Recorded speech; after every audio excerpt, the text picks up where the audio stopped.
नमस्कार, माझे नाव खुशी सिद्धार्थ कासवटे। आज मी तुमच्यासमोर कथा सादर करीत आहे। एका भयानक रात्री मंदिराच्या पायरीवर लाईटच्या उजेडात एक साधारण 15 वर्षाचा मुलगा अभ्यास करताना पाहिला। थंडीचे दिवस होते, कुडकुडत होता पण मग्न होता वाचनात। हप्त्यातून 2दा मी त्या रस्त्याने जात असायचो। दिवसा कधी दिसत नसायचा, पण खूप जिज्ञासा होती त्या मुलाबद्दल जाणून घेण्याची। एक दिवस रात्री उशिरा जेवण करून मी त्या रस्त्याने गाडी घेऊन निघालो। मनात आलं, जर तो मुलगा तिथे असेल तर त्याच्यासाठी काहीतरी पार्सल घेऊन जाऊ। रात्रीचे 12:30 वाजले असतील।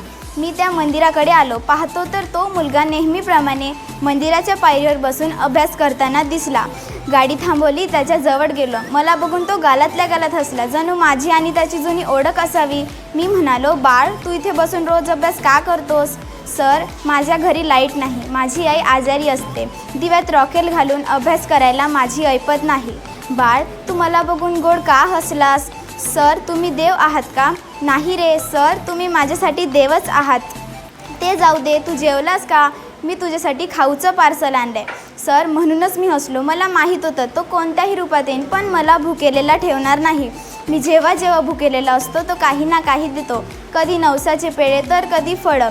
आज मी भुकेलेला होतो, पण निर्भीड होतो। मला माहीत होतं तो काहीही कारण काढून मला भेटायला येणार आणि तुम्ही आलात। मी निशब्द झालो। नकळत माझ्याकडून पुण्याचं काम घडत होतं। रोज कर्जाच्या ओझ्याखाली दबताना देवाला कोसत होतो। आज त्याने मला देवाची उपाधी देऊन लाजवलं होतं।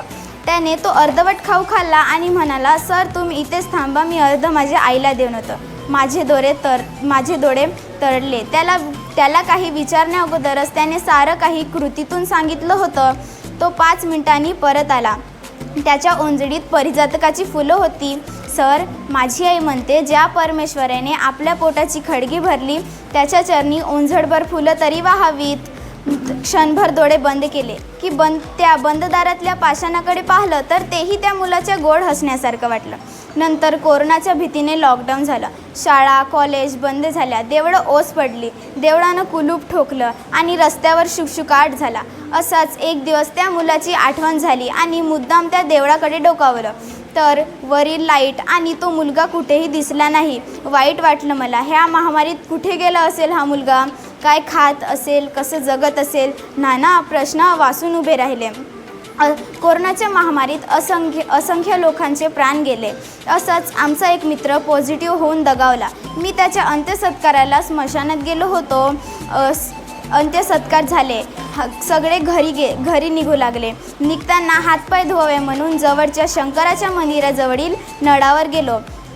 पाहतो तर तो मुलगा स्मशानाच्या भीतीवर टाकलेले प्रेतापाचे सफेद कपडे धुवून वाळू घालत होता। मला बघून त्याने आवाज दिला, सर, अरे तू इथे काय करतोस? सर, आता आम्ही इथेच राहतो। आम्ही घर बदलवलं।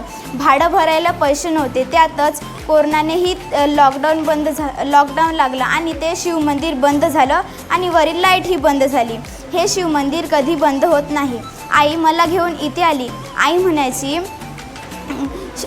काही झालं तरी शिक्षण थांबता कामा नये। ते शिवमंदिर बंद झालं, पण हे शिवमंदिर कधीही बंद होत नाही। तिथे जिवंत माणसं यायची आणि इथे मेलेली आई म्हणायची, ज्याने जन्म दिला तोच पोटाची खळगी भरणार।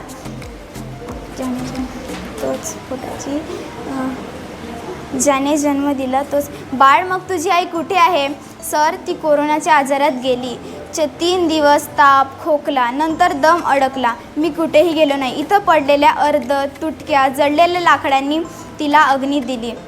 इथंच 14 दिवस ह्याच खोपीत होम क्वारंटाईन होतो। आई म्हणायची, सरकारी कायदे मोडू नकोस, ते आपल्या भल्यासाठीच असतात। नंतर जवळच्या नदीत तिच्या अस्त्या विसर्जित केल्या आणि इथं अग्नी देणाऱ्यांना जेव करून घातलं आणि आईचं क्रियाकर्म आटपलं।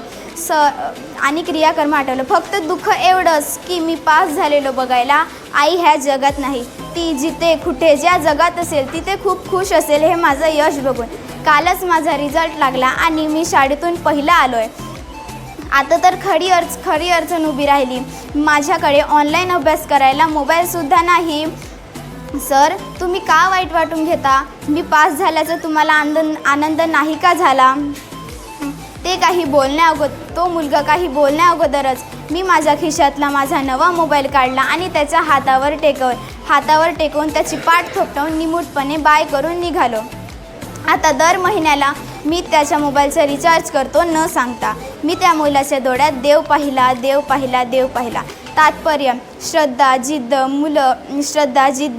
त्या मुलाचे भविष्यातील स्वप्न. धन्यवाद.